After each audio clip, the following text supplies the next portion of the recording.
We are called to be a stitious people. Now, stitious is not actually a word, but we are called to be stitious. Stitious comes from the Latin word to mean to stand in awe. We are to be a people that stand in awe of God's mighty works, and we can do that by looking at His creation and just see all that is around us. Right? Kind of what we read there in Romans chapter 1, verses 18 through 23. We read about being in awe of all that God has done. We saw Friday some of the most amazing aspects of God's creation and how He has worked wonders and all by His creative powers, and we stand in awe of that. We ought to be a stitious people. What we ought not to ever be is a superstitious people. Superstitious people means to stand over in awe. In other words, we want to be in control of what we are in awe over. Or what we are in awe of. Okay? So when we are superstitious, so we spill some salt, right? And if you spill salt, what are you supposed to do? Throw some over your shoulder. Shame on you for even knowing that. No. Right? So you take some and you throw it over your left shoulder or right shoulder? I think it's right shoulder.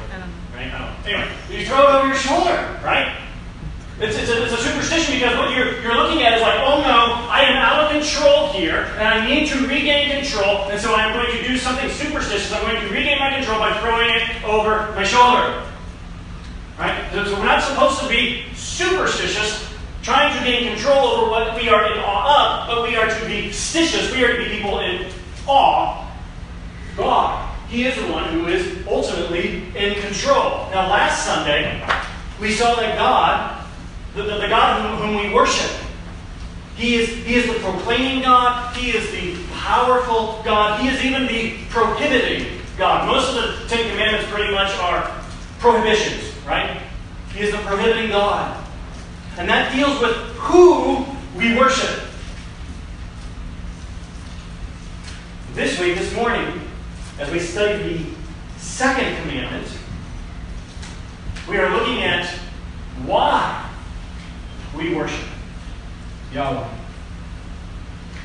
So as we look at the next three verses of Exodus chapter 20, I want us to see three reasons that God gives us to worship Him. Number one, He is a transcendent God. Number two, He is a jealous God. And number three, He is a merciful God. And I think probably as you look at this, you're going to see all three of these within the text. It's not hard, right? So if you will, please stand for the honor of the reading of God's Word. We're going to read verses 4 through 6 this morning.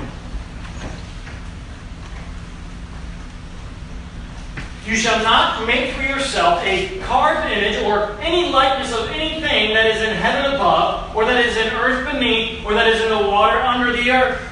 You shall not bow down to them or serve them, for I, the Lord your God, am a jealous God, visiting the iniquity of the fathers on the children to the third and fourth generation of those who hate me, but showing steadfast love to thousands of those who love me and keep my commandments. And you may be seated. Now here's the thing. Nobody ever will be able to improve upon Yahweh. Right? Nobody will ever improve upon Yahweh our God. He is the greatest being ever. He is the most perfect being ever. The wisest being ever. The most loving being ever. And we could just continue on with that list of superlatives for hours and hours and probably even into eternity as to who God is and why He is so great. So when it comes to creating idols, and people are very tempted to do this, and I think probably that people are tempted to do this because we tend to be visual beings. We want to see, right? We want to walk by sight and not by, what's the other word that we should be walking by? Faith, right? We're called to walk by faith and not by sight, but what we want to do is walk by sight and not by faith. And when somebody creates an idol, they do two opposing actions. They seek to improve upon God. That's what they're trying to do, while simultaneously diminishing Him. Robert Cate says this. He pointed out this. He said, in the ancient world, the idol maker was in many ways a theologian. His intention was not to say, my God has the body of a lion, the legs of a bull, the wings of an eagle, and the head of a man. Rather, he was saying, my God has the speed of a lion, the power of a bull, is exalted as the eagle, and has the wisdom of a man. With the use of visual aid, he was trying to describe God's attributes. So what happens in this is that the idol maker wants to enhance the people's understanding of who God is. And so they begin to take features of creatures that we're familiar with, and they begin to put them into one big image so that we can have this understanding that God is really fast, that God is really exalted, that God is really wise, and that God is really powerful. But ultimately what they make is a Franken God who has no power at all. Not only have they misconstrued God, they have grossly misconstrued God. And seeking to improve Him before the eyes of the people, they are actually diminishing Him. So let's look at this command one more time that we're getting. Verse 4. You shall not make for yourself a carved image or any likeness of anything that is in heaven above, or that is in the earth beneath, or that is in the water underneath the earth. And so often what happens is that people will look at this commandment and they will see, and this is what the Roman Catholic Church has done, and they have made, a very big error here, and a lot of people do as well. I've done it myself. For probably most of my life, I looked at this commandment as like, well, it's kind of like the restating of the previous commandment, the first commandment, except it's kind of going a little bit more into detail about it. It's not it at all. The first commandment deals with worshiping false gods. You don't worship false gods. You don't worship Baal. You don't worship Molech. You don't worship Krishna. You don't worship any of these false gods. You don't worship a false god. You worship the true God. He is the one that we are to most worship. The second commandment isn't that way at all. That's not what it's talking about, right? It's not talking about having this little ball idol here and you're not supposed to have one. Not at all. What God has prohibited is trying to make Him, Yahweh, into something that we can see and touch. So that you're not allowed to do that. It's not a restatement of the first commandment. It is a completely brand new statement. Do not make the true God Yahweh and diminish Him before ourselves or others, because He's not like creation. He is the creator, and we are the creation. And so all that exists belongs to Him, and He is separate from all that exists. And so if that is the case, then He must not be represented by anything that is created. And since we can only see that which is created, He is never to be represented by anything at all. Let's go real quick to Deuteronomy chapter 4, because I want us to see what Moses says about this in Deuteronomy 4. We just went over this in our men's Bible study last Monday. Let's look at verses 15 through 19 here. Israel was about to enter into the promised land, second generation. Moses is going over again the law and understanding why it is that they're supposed to obey this law. And so there, he says that in verse 15, therefore, watch yourselves very carefully, since you saw no form on the day that the Lord spoke to you at Horeb out of the midst of the fire. Beware lest you act corruptly by making a carved image for yourselves in the form of any figure, the likeness of male or female, the likeness of any animal that is on the earth, the likeness of any winged bird that flies in the air, the likeness of anything that creeps on the ground, the likeness of any fish that is in the water under the earth. And beware lest you raise your eyes to heaven, and when you see the sun and the moon and the stars, all the hosts of heaven, you be drawn away and bow down to them and serve them, things that the Lord your God has allotted to all the peoples under the whole heaven. Be really careful here, guys. Do not make God into a creation. He is the creator. He is high above his creation. The very first words of this passage give us a clue into God's mindset. Since you saw no form on the day that the Lord spoke to you.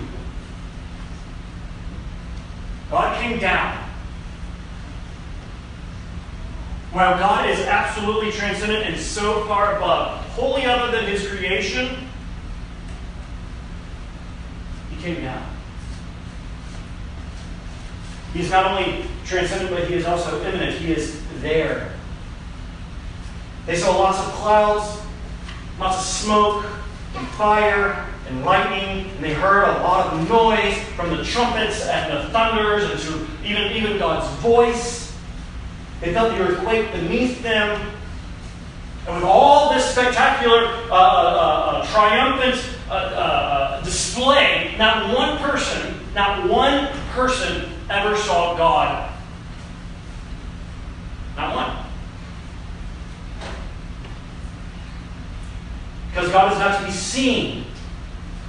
Because he is above his creation. Even when God entered into the tabernacle or when he entered into the temple, what we see is there is fire and there is smoke that even covers up that fire. So that nobody actually has seen God. Why? Because God is a spirit. Right? Jesus tells us that God is a spirit, and those who worship him must worship him in spirit and truth. And we're going to talk about that next week. But he is a spirit. And even as he chooses to represent himself, he at the same time conceals himself. Thus the very first reason why we worship Yahweh is because he is transcendent. He is wholly other. He is different than his creation. And that's a good thing. So often we might think that, well, man, I wish he was a little bit more like us. But it's a good thing that he is high above us. Because here's the thing. We don't need a God who has the speed of a lion. We need a God who is everywhere at all times. And we don't need a God who has the power of a bull. We need an all-powerful God. And we don't need a God who is exalted like an eagle. We need the most high, highly exalted, most exalted God. And we don't need a God who has the wisdom of man, because you ever talk to men? We need someone who is much wiser, who is all wise. That's who we need. We don't need a God who is like creation. We need a God who is high above creation, who is the greatest, right? We need a God who is all-knowing and all-wise, and we need a God, basically, as Paul says in 1 Timothy 1:17, he says, to the King of the ages, immortal, invisible, the only God, be honor and glory forever and ever. Amen. Amen? Amen. Thank you. That's what we need. We need this transcendent God. This is why we worship him, because he is not like us. We don't worship people. We don't worship angels. When Peter went to Cornelius, Cornelius bowed down to Peter and he's like, get up, I'm just a man. When John twice made the mistake to bow down before an angel, the angel says, get up! You don't worship me. You worship God. He is so much greater than I am. We need a transcendent God. We worship because he is a transcendent God. But we also worship because he is a jealous God. Let's go back to Exodus real quick. Exodus chapter 20, verse 5. You shall not bow down to them or serve them. For I, the Lord your God, am a jealous God, visiting the iniquity of the fathers on the children to the third and fourth generations of those who hate me. So God prohibits, he first of all prohibits making any image in his likeness. Whether that be a statue or whether that be a picture or an icon. He absolutely prohibits any type of thing that is trying to make him like his creation. But he also prohibits the bowing down and the serving of those things. Maybe we didn't do it. Maybe we didn't make those things. But we go to a place that has them. And when in Rome, we do as the Romans do. Unintended.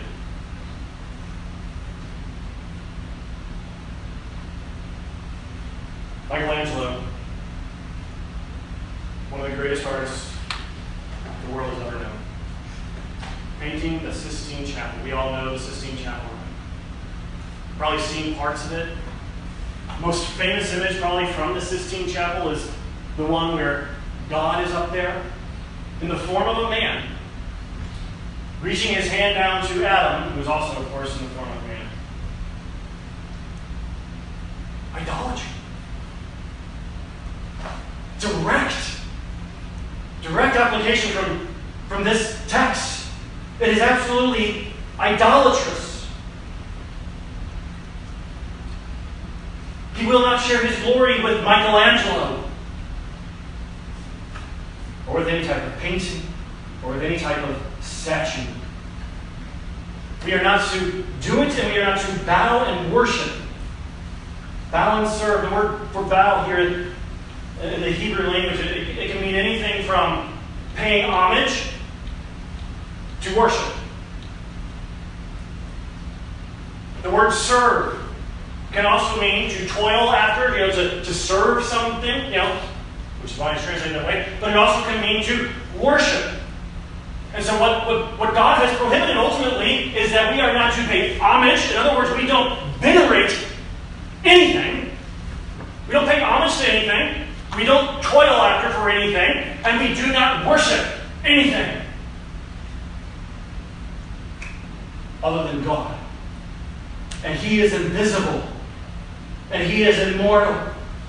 And He is the only God. And He deserves our worship. In the ancient days, idols were kind of thought to be a mediator between man and whichever God they were supposed to represent. That's why we can see in Exodus chapter 34 that after the golden calf has been made, they hold it up and they're like, "Behold, the Lord, Yahweh, who has brought us out of the land of Egypt." Did they really think that this golden calf that they just made was actually Yahweh? No, that they thought that if they could make something, it would be their mediator rather than Moses. Because Moses, we don't know what has happened to Moses. So we need to build our own God so that will be our mediator to God. They looked at them more as mediators, almost like a telephone that they could call up their God. And these idols were pretty self-sustaining. They didn't have to do much. They really needed very little. But they couldn't go anywhere. They needed somebody to carry them. And they couldn't feed themselves. They needed somebody to feed them. And so the people thought, well, either if I can carry the God, or I can feed the God, then whatever it is that I want, He's beholden unto me. Because I'm taking care of Him. I'm serving Him.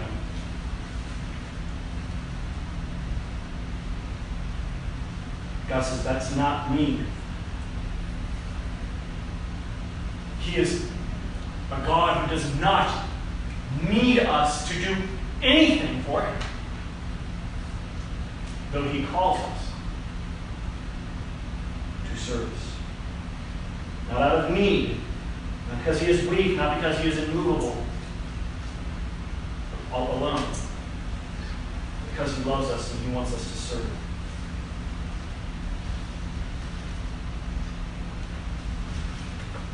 So we do not make, we do not serve, we do not worship, we do not bow, we do not pay homage, because that's false worship. And God demands true worship. He demands all of our love, because He is a jealous God. The man in idolatry has no better excuse than the man who is in adultery. And both will say the same thing to excuse their behavior. I was thinking about you the entire time. But those words are hollow and meaningless to the one sinned against, both God and wife. It doesn't matter how someone used the idol or the picture, or the fact that he did, that she did. How idolatry is committed and how adultery is committed is not the issue, but rather that it was committed in the first place.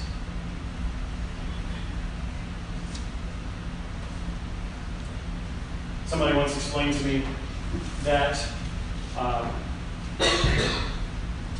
the veneration of icons and statues and crucifix and such was kind of like being away from your spouse on a trip. Spouse stays at home, you go away, you take a picture of your spouse. And you're having to stay away in a hotel. And so at night you get back to the room, and there's the picture that you placed of your spouse on the nightstand. And so as you go to bed, you take the picture and you kiss the picture goodnight as if it was your spouse, because your spouse is not there. And in all honesty, I was like, okay, I get that. I can understand that. At least it, it makes sense, at least in some way. I can see your mode of thinking. But here's the problem. If I was at home, if I was the one that was traveling, but I was at home, and Katie was at home, am I going to kiss the picture goodnight, or am I going to kiss Katie goodnight? I would be stupid to kiss the picture when my wife is in my presence. Or as Thomas Watson would say, why would anyone bow to the picture of the king when the king is in his presence?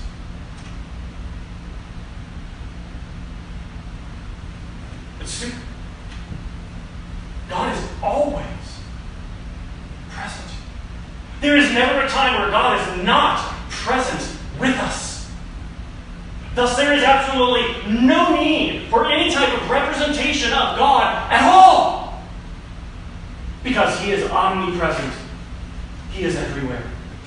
He travels with us. There is no need and no reason to bow or to kiss or to venerate or to worship any image when the reality is perpetually present. And God is jealous. Because remember, right? Remember His vow before the people of Israel. Let's go just a little bit in the past, just so we can recall what God has said, chapter 19. So here, verses 5 and 6. Exodus 19, 5 and 6. Now therefore, if you will indeed obey my voice and keep my covenant, you shall be my treasured possession among all peoples, for all the earth is mine. And you shall be to me a kingdom of priests and a holy nation. These are the words that you shall speak to the people of Israel. God of Israel made a covenant.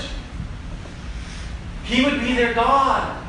Not some fake statue, not some fake picture that they would have to pay homage to, some fake go-between that they would have to venerate their service or their worship to. He says, I will be your God, and in return, I will make you a treasured people. I will make you a holy nation. Out of everybody else, a kingdom of priests. And God made this covenant with the intention of keeping the covenant. Now, whether or not the people did, who knows? God did. He intended to keep His end of it, and He intended for them to keep their end of it. So why do we worship God? Because He is a jealous God.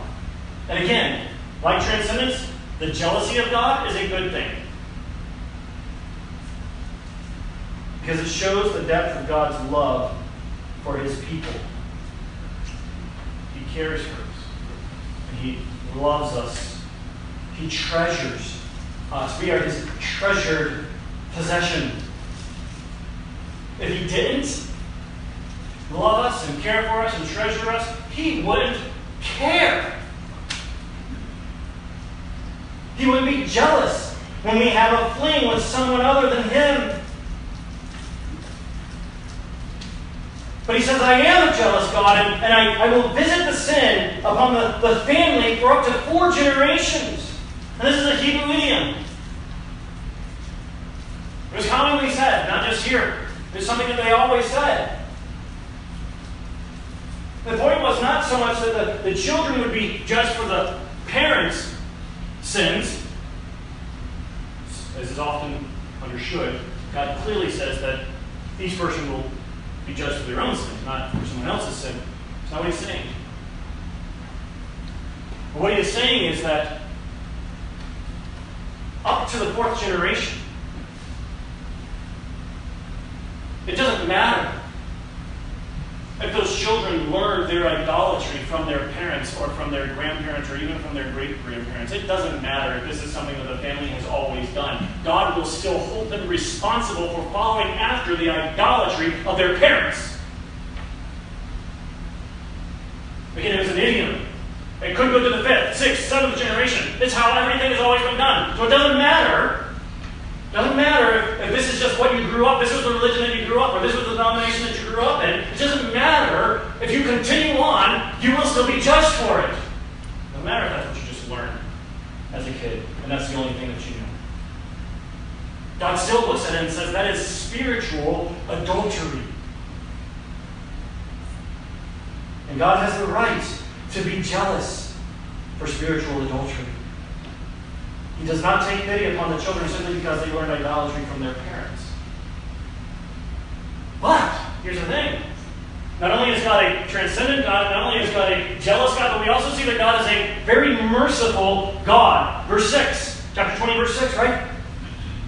But, showing steadfast love to thousands of those who love me and keep my commandments. The Hebrew word here translated as steadfast love has the idea of mercy or steadfast love or grace, compassion, love. Just pick one. What we need to understand is what God is that God was and still is willing to be gracious to people who are undeserving at the drop of a hat. He desires to be gracious.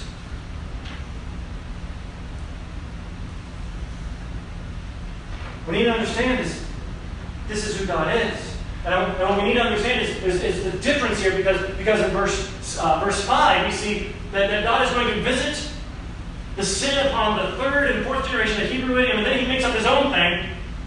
And in the ESV it says to thousands, but in reality it is to the 1,000th generation. That He will be merciful to those who love Him. He will be merciful. He will be gracious. He will show steadfast love to this 1,000th generation. That is huge. There is no comparison. That's what He wants the people to understand.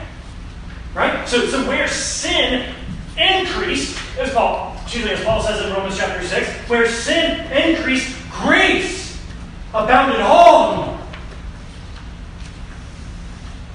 Now stop for a moment and contemplate this fact about God.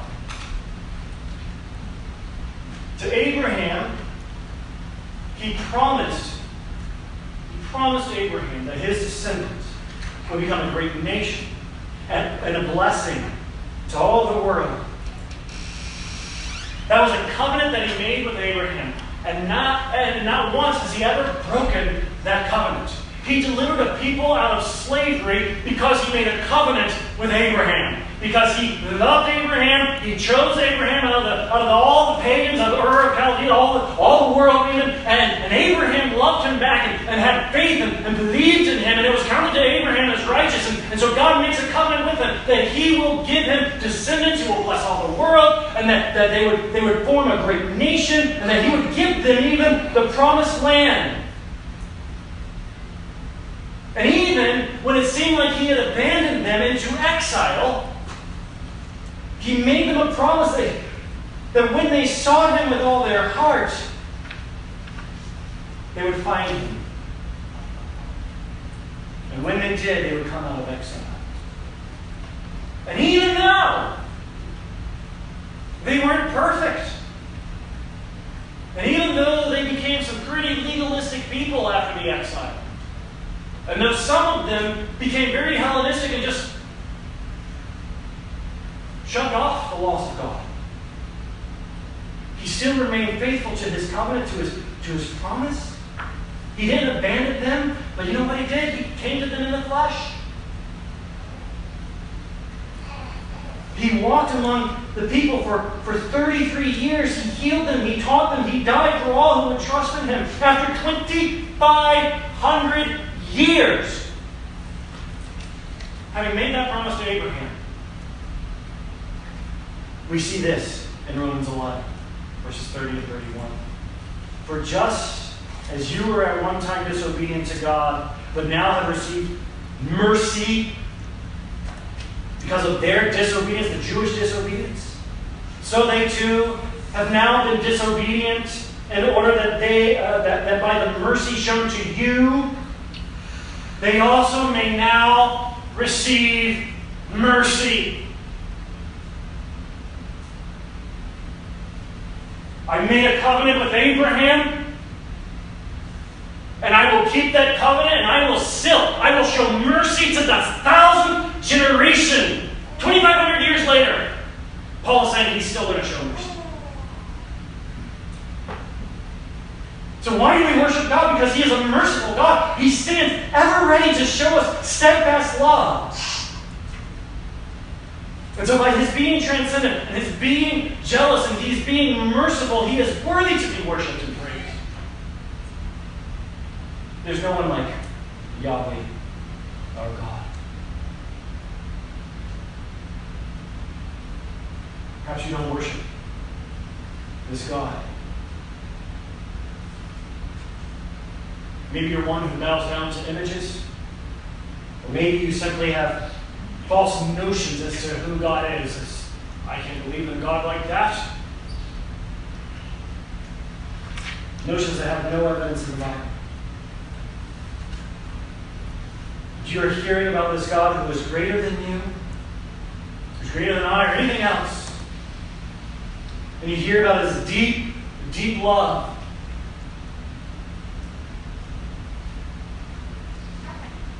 That he has for you, and that he wants your love, and he wants your worship, he wants all of you. And you hear about how this God is merciful, ever ready to show that love to you. You want this God. This is the God that you need. I love what Douglas Stewart says here as writing about the love and the hate that we talk about, that is said in Exodus chapter 20. He says about the feelings, he says the terminology love and hate refers idiomatically to loyalty, not emotional attitudes, feelings, or sentiment. God is promising to be loyal.